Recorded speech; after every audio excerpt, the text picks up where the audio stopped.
You're welcome once again. Let's settle for the details now. Flag bearer of the All People's Congress, Hassan Ayarga, has vowed to return to court to fight his disqualification for the second time by the Electoral Commission over infractions on his nomination forms. Addressing a news conference at the national headquarters of the party in Accra, he, however, promised not to hold up the December 7 elections with his legal battle. Hassan Ayarga was one of 12 aspirants disqualified by the returning officer, Charlotte Asay, for infractions on their presidential nomination forms. The EC board's Charlotte Asay, in disqualifying Hassan Ayarga, said 2 of his subscribers had endorsed another candidate, the PNC leader Edward Mahama, contrary to the election regulation CI 94. However, Mr. Ayarga, like 5 others who were part of the 13, proceeded to court to challenge the decision. The Supreme Court then directed the EC to allow all the disqualified aspirants to correct mistakes found on their nomination forms, and also directed the election organizing body to extend the nomination period by 24 hours so the candidates will correct all the anomalies brought to their attention. 3 of the aspirants eventually made it onto the presidential ballot after that lifeline, but Hassan Ayarga was not one of them. At the news conference held in Accra Friday, 2 days after he was disqualified for the second time, the APC leader says his disqualification does not make sense. We have provided documents, evidence enough to show you that the APC qualified to contest this 2016 general elections. But the EC's boss, on her own capacity, decided to disqualify us, not based on technical knockout, but based on personal knockout. Though he says he'll go to court again over his disqualification, Mr. Ayarga says he does not intend to injunct the elections. We will go to court. I don't want to hold the whole country to ransom. I will not put an injunction on the elections.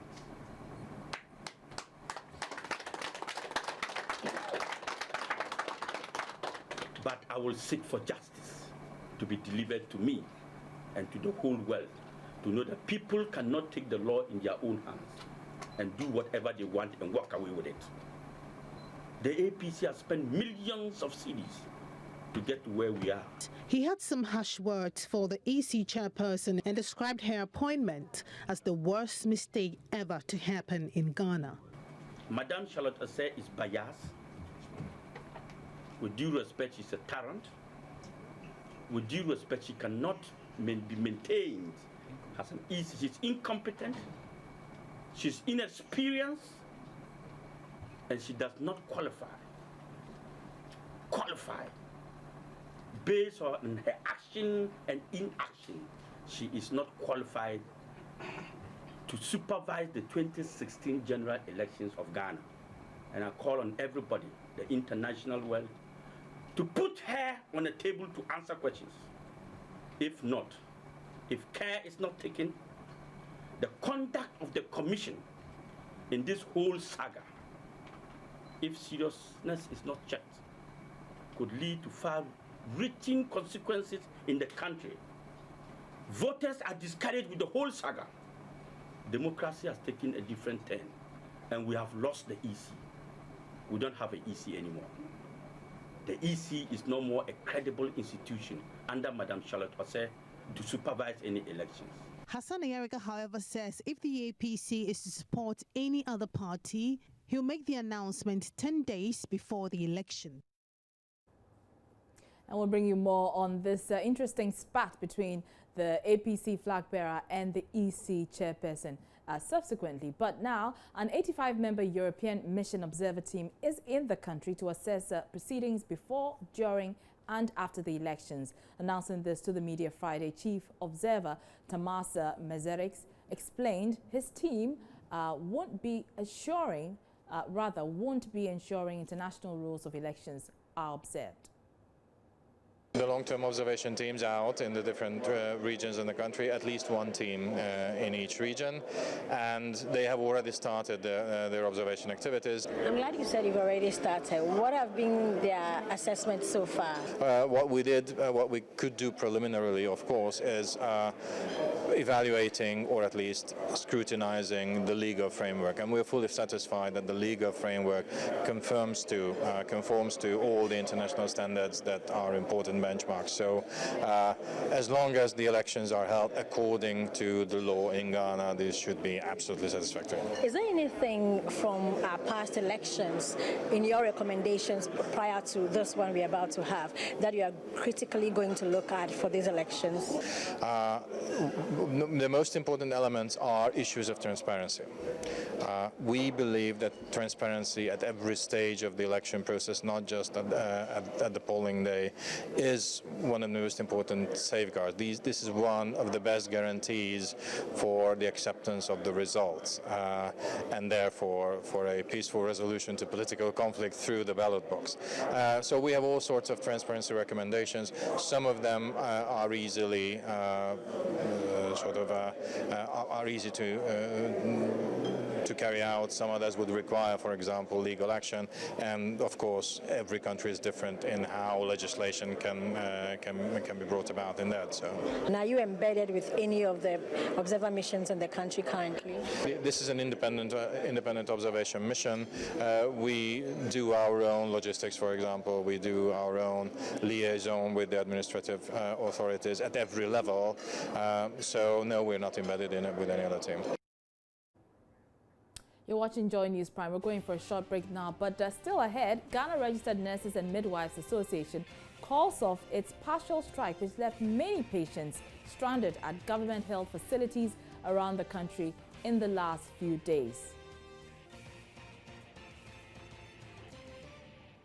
Stay with us, we have details.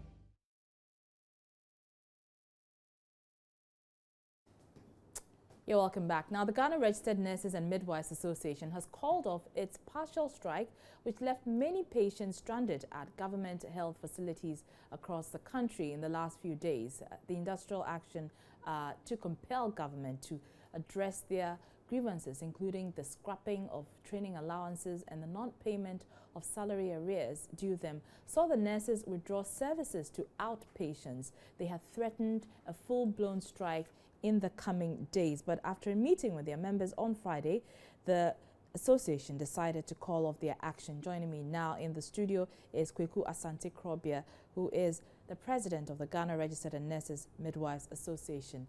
Good evening to you, and thanks for joining us here on Joy Prime. Good evening. So what led to this decision to call off the strike? What has changed? Right. At this point in time, during the traveling of the road to the 14th of November, where we could see that a full-scale strike action was imminent, we have got assurances from our stakeholders and the employers that they were going to pay attention to the needs that we put across, that's our grievances. But I must say that since the 27th of October, that we called the press conference to declare our intention, we have never stopped talking to the stakeholders and the employers. So far, it's been good, and we have come to a point of realization that it is possible that we will have all our issues addressed. So we called an emergency council meeting today to take the views of members of the National Council from the meeting that we had with the National Labour Commission, that they should advise on what to do. And this is quite interesting. You say that, you know, even as you were taking the actions that you were taking to protest the non-payment of arrears, among other concerns that you had, you were still negotiating with the employer. right, Is that the case? Right, we were. But that's quite strange. Why would you be engaging with negotiating with the employer and still be protesting and taking actions that, you know, have dire effects on patients? Well, we didn't see anything wrong with that, because maybe perhaps you are suggesting that we should have sat aloof and expect that the government and the stakeholders would bring down what we No, were I'm trying to get a expecting. better That wouldn't have been understanding. I'm possible. not suggesting you should have sat aloof, but I mean, the impression being created is that you were negotiating with government. Meanwhile, you were taking actions that did not inure to the benefit of patients. Well, let me say that after the 27th of October, it was the stakeholders actually that called us for discussions, and you know that we couldn't have refused paying attention to or honoring the invitation of the Honorable Minister of Health and the Fair Wages and Salaries Commission and the Ghana Health Service, who were actually the bodies that were responsible for bringing the action into fruition. So we had to attend to their call to do the discussions. I see. So you say government has, or your employer rather, has given some assurances to you. What assurances have they given you? Well, we had as one of the issues the interview fees that were charged against nurses and midwives who were due for their promotions. We thought that wasn't right. So the Ghana Health Service that had put out the directive to their regional health directorates called us and promised that that arrangement would be cancelled. And indeed, we had them write letters to the various regional health directorates that should cease forthwith, and we are satisfied with that. And also, we have been able to get, when Fair Wages and Salaries Commission called us, we went. And in the discussion, we came to the understanding, and where they made a promise that Deputy Director for Nursing Services who do qualify for fuel allowance will have their fuel allowances paid through consolidated fund. That's also one of the things that we wanted government to do. And moving on, we've seen that government has also put action into a promise to pay the allowances of student nurses and midwives. That also that's interesting. We had heard this commitment by officials of the health ministry earlier that they were going to restore the allowances for the trainee nurses. That hasn't come into fruition yet. What's the guarantee that they will actually make good on their promise? Why are you so confident? Well, now we have given the assurance, and in fact they have walked the talk. Okay. So when you say they've walked the talk, exactly what it means that some students, from the information that we gathered, have even started receiving the allowances at the locations of their training schools. Even though not all of them, but some of them have started. So what we're not happy about is the fact that they are paying the 150 Ghana cedis, which we considered was just a pittance to them, because we had demanded that they pay in our press release that they pay 500 Ghana cedis. That was actually negotiable because earlier we had said not anything less than 300 Ghana cedis, that which will be accepted by both the students and the Madra Association. I see. Interesting. And from your sources or the information you're gathering, how long ago has government been paying these allowances to the trainee nurses? Because that has been a thorny issue. Right. The students, nurses and midwives were receiving allowances until, let's say, close to 3.5 years ago. Government decided to put a stop to it. And since that time, the Madra Association has engaged government to get them to restore these allowances. We had a series of meetings with ministers of health that have come and gone, and it yielded no fruitful results. But at the point that we actually stepped up our negotiations with government, we woke up one day to be told that some technical committee had been set up to review the matter based on the pressure had been put in on government. And they had decided that we were going to pay 150 Ghana cedis. We welcomed the news, but made a protest that the 150 Ghana cedis was too small for them. And that was an agent of the ministry who put out the information. And not long ago, we had His Excellency the President himself saying that that was going to be done. Yes. And still, we reinforced our protests. But from what we are hearing, that was not heeded. But so they've gone ahead to pay the 150. We are still negotiating that. Subsequent months to come, they will increase, hopefully increase the 150 Ghana cedis. Otherwise, we will have to decide or what to do to get that done. But I must say that what I have told you in this discussion about the allowances?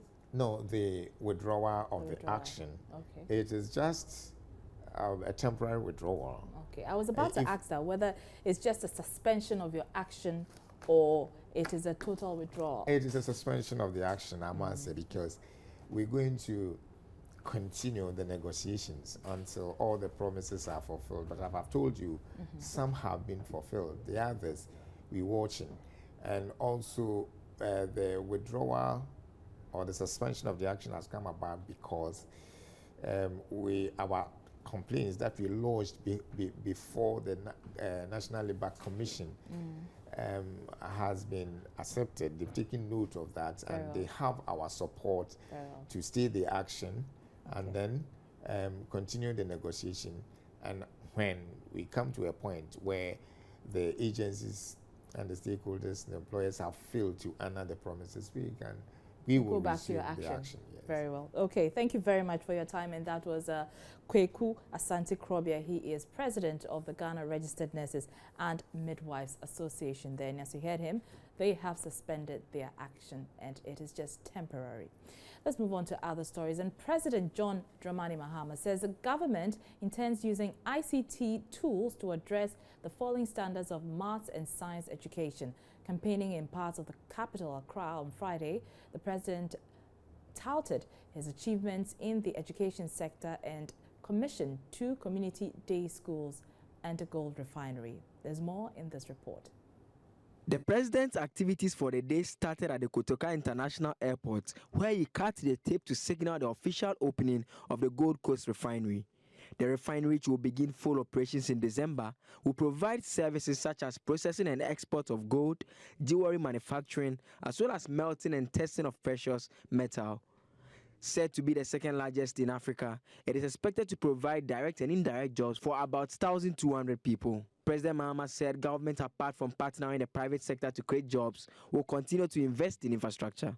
Let me reiterate that the government that I lead has created direct jobs through the many and major infrastructural projects and various initiatives we have introduced. Infrastructure in the form of roads, railways, ports, telecommunications, ICT, healthcare are the responsibility of government to develop. This infrastructure is required in order for business to have a conducive environment to operate. Connecting people, markets, and goods in a fast, efficient, and safe manner is critical to the success of our agriculture, our manufacturers, and businesses across the country. Without such infrastructure, businesses cannot grow. And inshallah, in the next 4 years, we'll continue to do so. The president then headed to the Adenta Fafraha, where he commissioned a community day senior high school. The school is expected to enroll some 500 students in the next academic year. There, he told residents of the community government hopes to address the decline in students' performance in science and maths through ICT. Come out with a learning tool, which is called an iBox. It is like your cable television digital box. And once it is set up, it transmits lessons in the areas that we find that students are failing the most. So if it is mathematics, and we find that students are having the most problem with algebra, we have put extra lessons in algebra on the iBox. And so the students in this school can access the iBox and get lessons on the places where students fail the most, so that they can improve their performance in those areas. And that's what the iBox is. We have selected science and mathematics but we have recommended that we also add English language so that we can strengthen the knowledge of our children in English language so that they are able to perform much better. The president is expected to commission other projects in the capital in the coming days. Now, you may recall that nomadic activities in parts of the country, prominently in Agogo in the Ashanti region and Fantiakwa in the eastern region, have resulted in violent clashes leading to the loss of life and property. Although several attempts have been made over the years to resolve the situation with several interventions, little progress has been made.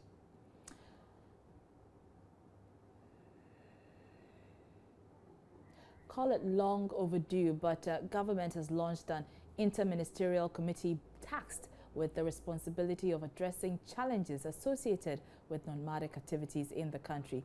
Interior Minister at a media launch gave the committee 6 months to assess the situation, after which they will be required to present a report to government outlining their recommendations that will effectively deal with the menace in the long term.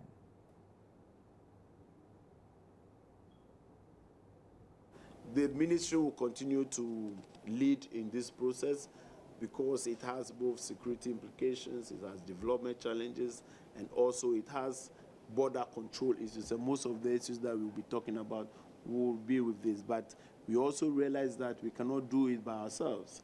That's why we brought in the Ministry of Agriculture, local government, the police, and other institutions to support a holistic approach to resolve the resolution of this challenge. Just to remind you and to re-emphasize that you cannot, through this work, stop the movement of nomadic herdsmen. You cannot. We need to manage that process. It's a lifestyle that predates us. We need to manage that process. We need to think through fodder banks. We need to think through special border crossing facilities, and eventually provide a mechanism where these dialogues are dialogues that result in community peace and development. I will normally put a timeline to the work of this committee. I know the challenges that you will face, but this committee cannot continue forever. We, the ministry needs, the government needs a report at a certain time. Given all the challenges that may confront you, I would like to suggest to you that this committee should not run more than 6 months, and that if you do your work earlier, to be very much appreciated. So, ladies and gentlemen, on behalf of the ministry and on my own behalf, I open up the work of this committee to begin from today, and expect that by the end of May of 2017, the ministry will receive a report.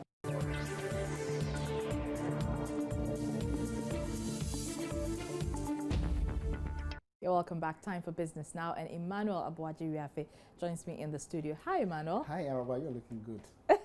I'm following your footsteps, as they say in Ghana. Okay. But what's happening in business? Well, in business, in our top story, the Ghana Investment Promotion Center has begun dialoguing with metropolitan municipal assemblies to actually deal or solve land litigation issues, because they realized that they have become a hindrance to smooth businesses from outside the country. All right, give us details. Thank you very much. Thanks for joining me on Business. As part of initiatives to attract investors into the country, the Ghana Investment Promotion Center, GIPC, has begun a process of dialoguing with municipal, metropolitan and district assemblies, MMDAs, to explore ways of solving land litigations hampering the growth of businesses in the country. Director of Monitoring and Tracking at the GIPC, David Lai, revealed this in an interview with Joy Business after a sensitization workshop for MMDAs and private sector business operators. Funds were drawn from municipal and district assemblies from the Greater Accra region. The workshop will also enable the Ghana Investment Promotion Center obtain first-hand information about potential business and investment opportunities in the region on specific sectors including hospitality and tourism. According to the Director of Monitoring and Tracking at the GIPC, David Lai, the workshop will also explore ways of limiting land litigations to enable investment growth. We are using this platform to solicit for more information to enrich our land bank on land that is accessible, that is available, that the owners are willing to give out for investment purposes. And the information that we require from traditional authorities and landowners are very basic information. The location of the land, the size, the land use, and the lease arrangement that goes with the land, and also the form of collaboration that they want to have with the land, whether it's an outright sale, leasehold, as well as a joint ventureship arrangement. Information generated about such lands will be made available to investors upon request. Interested landowners may submit copies of their land title documents for promotion. Deputy Director of Administration at the Shayo Sudoku District, Angelina Asari, shared some thoughts on the need for investors to take advantage of many untapped tourism potential in the district. We don't have the requisite resources to develop some of the tourist sites. So what we are looking out for is investors who will come and develop some of the resource sites for us.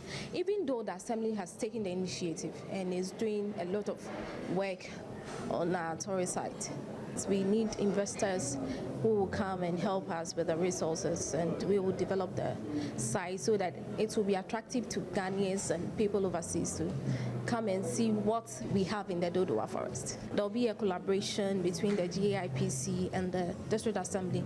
The workshop, which is expected to be organized in other regions of the country, would also be used to encourage the MDAs to develop their investor profiles.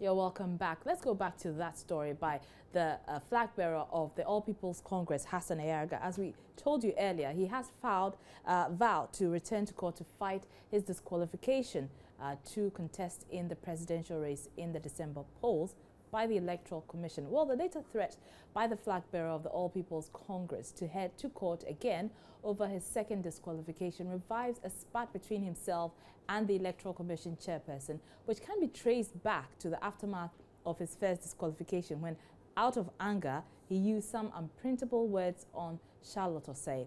Of course, he later apologized for using those words. The EC chairperson has, however, also made some remarks which appear to have riled the APC flag bearer, who now says he's convinced Mrs. Osei has something against him. Jennifer Ekuyama has more. From professional cordiality to a withering spat, the relationship between the election chairperson Charlotte Osei and the presidential flag bearer of the All People's Congress has deteriorated considerably, and recent comments by the EC chairperson during a lecture at Chatham House in London appear not to have helped. In a comment about the legal challenge by some of the disqualified presidential aspirants, the EC chairperson suggested Hassan Ayariga would lose. Why does every election year bring this tension and this fear that the country is going to implode just because we're having an election? There's going to be one winner, and depending on how many parties are cleared by the candidates are cleared by the Supreme Court on Monday, certainly several losers, including Hassan Ayariga, I'm sure. The APC flag bearer Hassan Ayariga was less than amused and fired back at her. We have 2 hours before the end of nominations period. Check the documents, and if you have any reasons or any abnormalities, tell us to make the correction, because we were within the period. She said, no, everything is okay, they should just go, and that they will hear from us. We actually heard from them.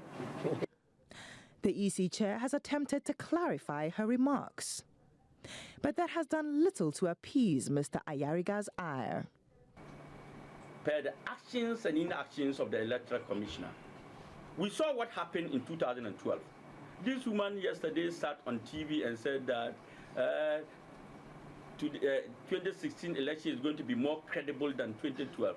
In 2012, we didn't see all this saga. All this hula baloo, we didn't see it. But yet it was not credible. It has issues. And you, who cannot manage your own home, you think that you can manage the whole country. And for that matter, you are giving us credibility. Where is your credibility? With 25 days to the December 7 polls, the APC flag bearer is sure to have more to say, even though it's not clear whether the EC chair would want to say any more. For Joy News, Jennifer Kwamwa. Now, a civil society organization, the International Republican Institute, has advocated strict sanctions against hate speech in the country, especially against women who are running for political office. In the lead-up to elections, the stakes are taken a notch higher as politicians engage in more exchanges. The International Republican Institute, however, says it is particularly concerned about the salvos fired at women. From the Chief Justice, the Electoral Commission Chair, there are many women in Ghana who have been verbally attacked for various reasons. The latest is wife of MPP running mate Samira Baumia, who was recently described as a bad wife for suggesting on a campaign platform that a president was an incompetent leader. International Republican Institute is in Ghana to assess the environment prior to the December elections.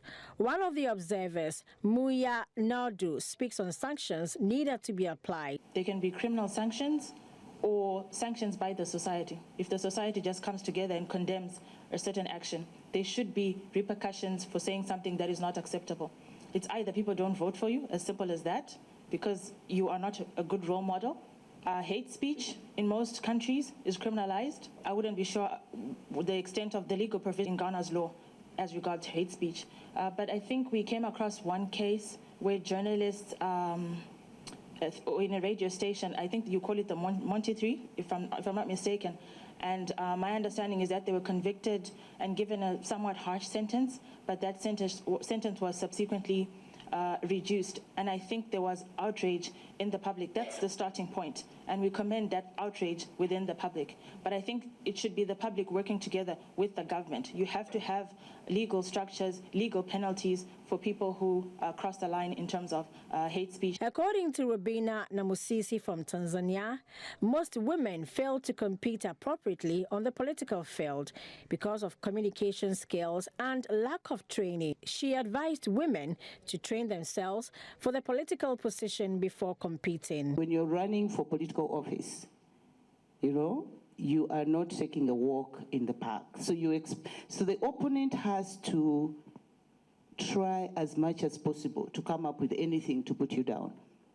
I think we saw what the Trump versus Hillary, that's the politics, whether it's in Africa, whether it's in Europe, that is the terrain you're getting into. We are not saying it's right, but that is the trend. That is why training and preparation is very, very important. You should be able to, to have an attitude that doesn't really get bothered by lies. For Joy News, my name is Hannah Odame.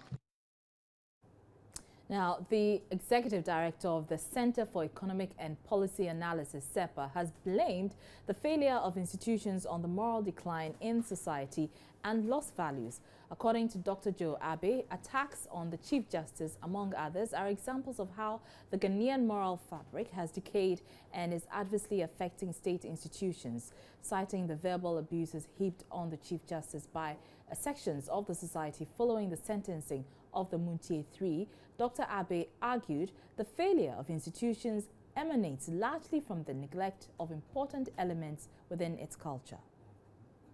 The all too familiar failure of institutions to enforce laws. The police failed to act, so did the Attorney General and Minister of Justice, whose remit it is to safeguard the integrity of the judiciary.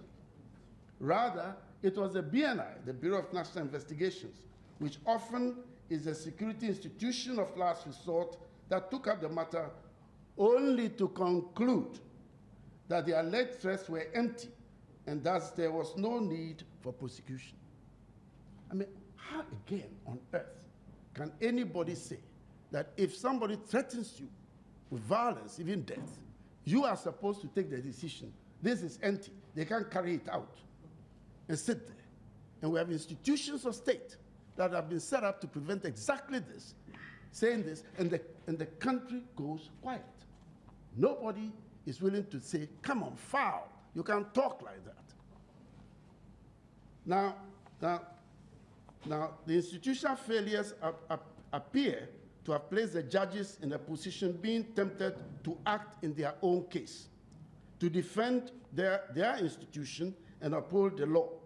Doing so, however, betrays the cardinal ethics that a judge cannot judge on his or her own case. The CDD continues. This incident also confirms the dearth of civic and democracy education in Ghana today. My own position is that it is our lost values that are haunting us. It's not the law that should determine for an individual what is acceptable public behavior. It should be based on our culture. Our values should be anchored in our culture. From the day you were born, when do we get to know about the law? It is your upbringing that says, you can't do this. This is not acceptable behavior.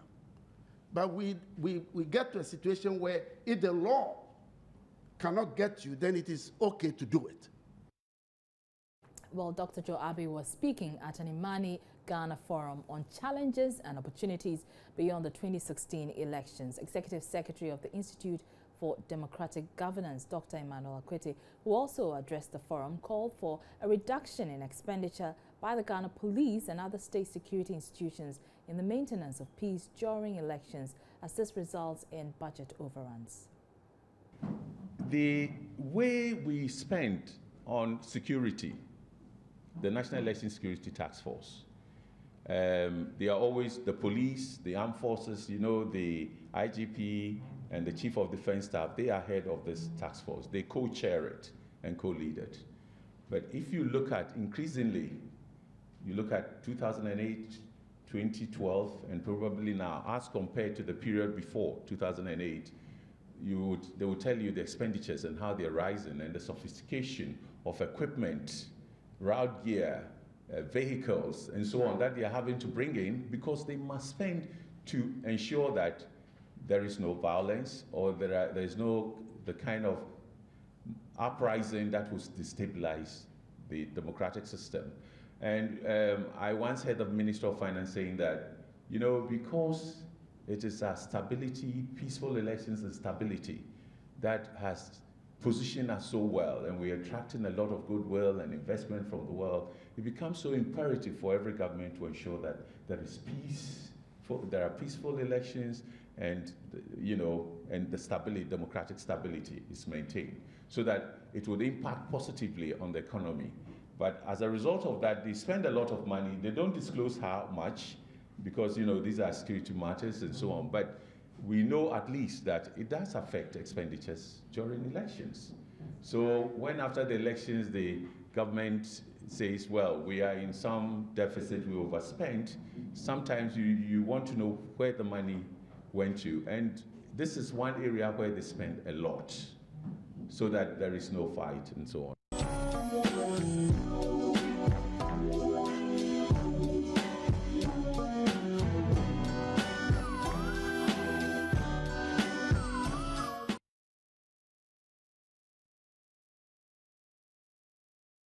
Yeah, welcome back. It's that time of the bulletin where we get to let our head down, right, Miss G?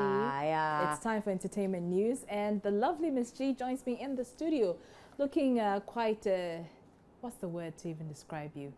And I wonder if the camera can pan to her shoes. Oh, my shoes! Her jacket and her shoes are matching, and it's so lovely. You and I find ourselves in the same boat. Okay, my jacket and my shoe might be matching, but yes, your top and your skirt, they do match perfectly. Okay, so it's kind of like what?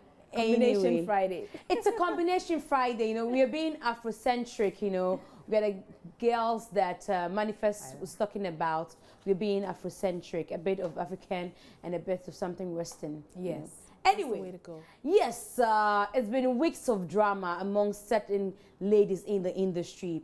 Bibi Bright broke the internet locally here in Ghana, when she started talking about certain things that she and Nana Akua-Addo, who is also a movie star, had discussed, including the fact that she told Nana Akua that she had a relationship with someone who alleged, or unfortunately or unknowing to her was her cousin. She got pregnant for him, and she says that discussion was had with Nana Akua.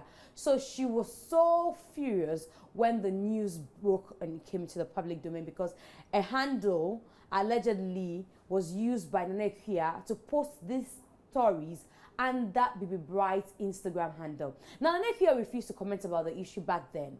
We all thought that was going to die. Then Yami Baba, who is a blogger, came in because he had allegedly insulted this person by name Belly Blaze, whose account is being used by Nana Akua-Addo. Okay. And she reported him to the police. He was invited. Now the issue went to court. She sued him actually. Wow. But refused to turn up in court. Wow. So we thought that, okay, so maybe the drama is over. Now she's speaking. Nana Akua is Nana Akua-Addo finally speaks. Okay. And I'm told that before she granted this interview, she had to go change over. It's an interview for Joy News, so she has to look fresh for Joy News now. No, she's a fashionista. I think I've been seeing pictures of her on Instagram. And, she's a fashionista, so you have to give her that. Well, she had to bring her A game to bear, and she spoke rubbishing all the things that we've heard so far about her. Anything, because there's nothing. It should tell you that we weren't even friends the first place. I can't even say a thing or two about whoever they claim they are and how this friendship was formed. As a journalist, or as whoever is listening to all these things, so let's do more work into whatever they are blabbing around. They claim there's a page bullying celebrities. Have they shown any proof? You paid for an award in Nigeria, and then the City People Awards that you've been winning, you actually gave money personally to Bibi Bright to go and pay for the award. How true is this? And if you know me, I didn't start today. I've been there for a while. I started from Miss Malaika, and I was second runner-up in 2003. I went all the way to Germany, Miss Ghana, Germany, and I won, and I came back. My first movie I did, it was 90-something, and hey, God favor has found me now. If I had the money to buy all these awards, why now? I could have bought them long time ago. Who would want to buy an award and give it to a colleague who's a competitor?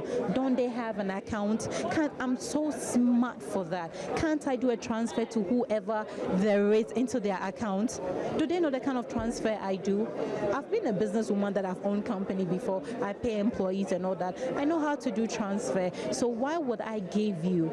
And hey, if you, my friend, knew that I was going to buy an award, which was a wrong thing, why did you go ahead and do it? Why didn't you tell me that, my dear, work hard so you achieve whatever you want to achieve, but you went ahead to buy it? Why would you do that as a friend? Then you are accomplice.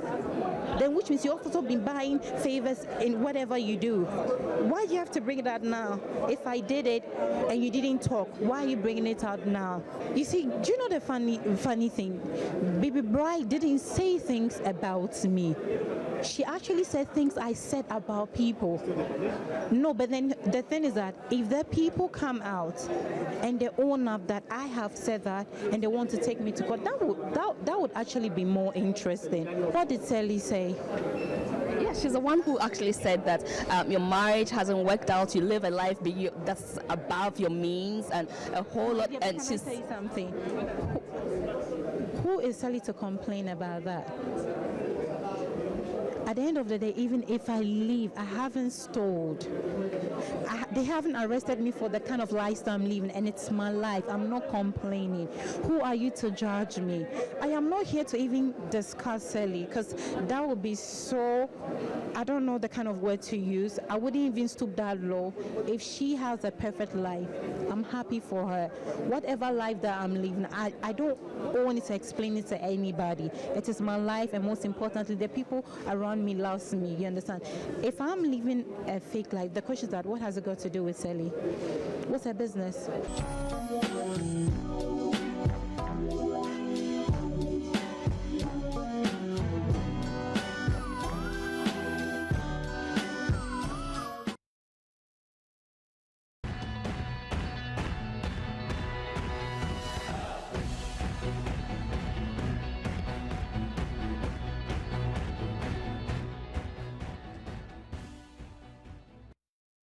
You're welcome back. Time for sports, and the man Gary L. Smith joins me with all the details. Gary, hi. Hello. So it's another weekend, and I'm sure lots of sporting activities up ahead. Lots and lots of it. So Top of them, Ghana playing in Egypt.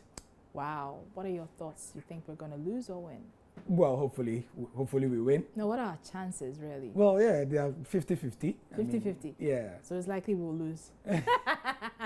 Sorry, I'm being a pessimist, but yeah. Take it away. Okay, thank you for joining us on the sports on Prime. I'm Gary L. Smith.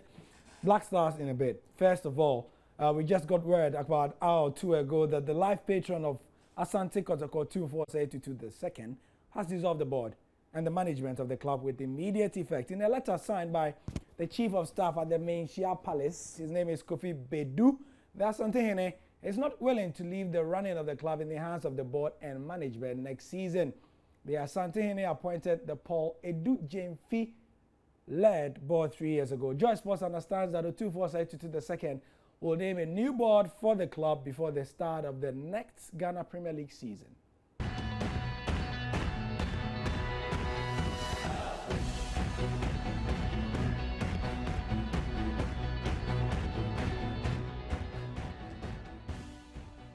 Throughout the whole week. Have a lovely weekend. I'm Arba Crimson. Please miss G. We'll be back again on your screens next week.